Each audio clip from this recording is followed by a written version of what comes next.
This may be a very unpopular opinion, I don't know, but I love that the Eagles cut Zac Brown. It just may not be the reason you're thinking of. What a move by Howie Roseman! Whoa! Dallas still stinks. You're by nowhere. King Dingbat here, and I'm sure by now you guys have all heard the mother-humping breaking news that Zac Brown has been cut by the Eagles, and I love this move. And it may not be the reason you're thinking of, because I'm sure a lot of you guys are saying they're cutting him because he went in and talked a lot about Kirk Cousins, and then Kirk Cousins went in and lit up the Eagles. Eagles got pissed, they cut him. Well, that may be a small part of it, but I don't think that's the bigger picture. I don't think that's the bigger picture of what's going on. Let's look at Zac Brown since the moment he's become an Eagle, and just look at some of the things that we've heard about him. Okay, he comes in, he makes some comments about preseason is really useless. He don't want to play. It's not a big deal for the vets, and it kind of came off like he wasn't even making effort out there because it was only training camp and preseason and that kind of thing. So as far as his play goes, he hasn't been that great. I mean, he's been okay against the run at times, but he hasn't been standoutish. He hasn't been all that great, right? But he's a veteran. He's been around the league. He probably commands a certain amount of respect from the young guys because he is a veteran. Okay? So, he makes his comments about Kirk Cousins. I tell you the truth. I mean, I'm sure the Eagles didn't like it, but I don't think that's the end-all of be-alls. Okay? And if you were listening to my live stream yesterday, if you were listening to my post-game with Adrian, if you were listening to my psychoanalysis in my live stream where I was just venting and getting things out, the one thing I said over and over again about the Eagles and how they looked against the Minnesota Vikings was they seemed like, a lot of the players seemed like they didn't care.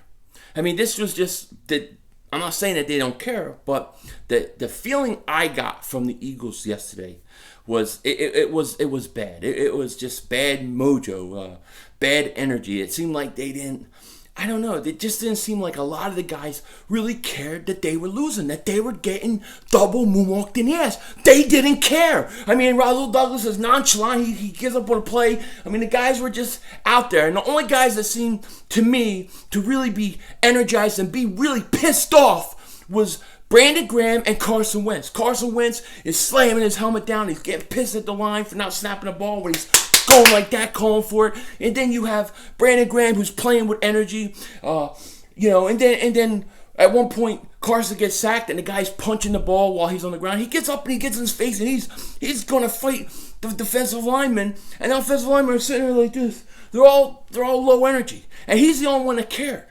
And Brandon Graham was the only one that cared. That's how it seemed to me. And one of the things I said is, if I'm Doug Peterson, get up there, hat. I'm going in to tomorrow. I'm cutting somebody.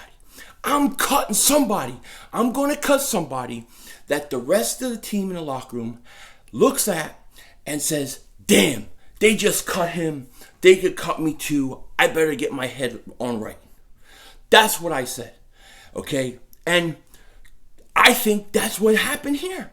I think this is the main reason why Zac Brown's getting cut. I think he brings bad energy. I think, they talk about him being a very, kind of an individual. Not that being an individual is great. Individual is fantastic. But I think he was, I don't know, it's just a bad fit in the Eagles locker room with the rest of the team. Maybe some of the younger guys were kind of getting some of his attitudes. Maybe it was catching on within the locker room. I don't know. But they cut his ass, and I don't think it's because of the play, even though it hasn't been good, and that makes it easier to cut him. But I think it has to do with him being a veteran, with him running his mouth, and how the younger guys perceive seeing a veteran like him, who's pretty much starting, get cut. That's why they cut Zac Brown. And I gotta tell you, I love it. Cut his ass. I don't care. I mean, I'm not even sure that it's far enough, that this is going far enough. I would have cut Sidney Jones. I would have cut Nelson Aguilar. I ain't kidding because something had to be done in that locker room. Something, because the attitude, the way they came off, to me, sucked yesterday. And I was pissed. You know, one of the things that I hate more than anything is I hate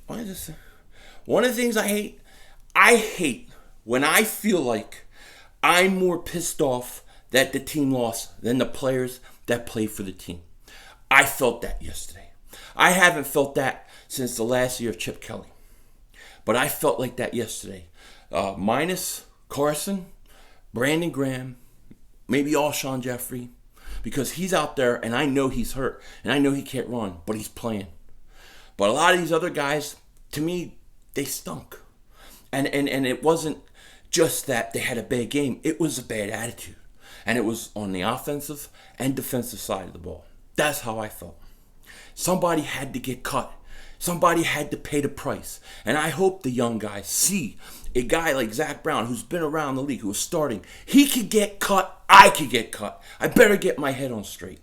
And I think with his personality, with his attitude, and the way the Eagles do things, it wasn't fitting, and he was the perfect guy to cut. Now, I still don't know if it went far enough. Maybe it did. We're going to see. But I don't believe for an instant it was because of bad play. Because let me tell you, Bradham's hurt. We have Grugier Hill back. We don't have a lot of depth at linebacker. Why would you cut him now? You do it because you're sending a message to the team that we ain't put up your crap. And I love it. That's what I want to see. That's good-ass coach, good-ass GM making moves. That's the right move to make. Cut his ass. Somebody had to go. Because yesterday was ridiculous. It was horrendous. It was disgusting. Not that we lost, but the attitude that was coming out of the TV with this team. Okay? When I see my quarterback go at the defensive lineman, my offensive lineman better be in there. When I see a guy give up on a play before it's even over, I'm going to have a problem. And the attitude stunk. And look, Malcolm Jenkins was fine yesterday too. Mistakes happen. He missed. He blew a coverage. That's not what I'm concerned about. It's the attitude. It's the attitude that this team was portraying. It wasn't something that we see typically with a Doug Peterson team. And maybe it all started with the Kirk Cousins comments leading up. Maybe it's this guy's attitude in the locker room. But to cut him, and the reason they cut him now was a message to the rest of the team. That's my opinion. That's my theory. And I'm sticking to it. There's no other reason to cut him at this point. Even though he ain't great, he's still better than nothing. But you know what? They're saying his attitude sucks so much, and we got to send an example to the rest of the locker room that nothing is better than Zac Brown. And I agree. With that said, take care, talk to you later, and don't be a dingbat.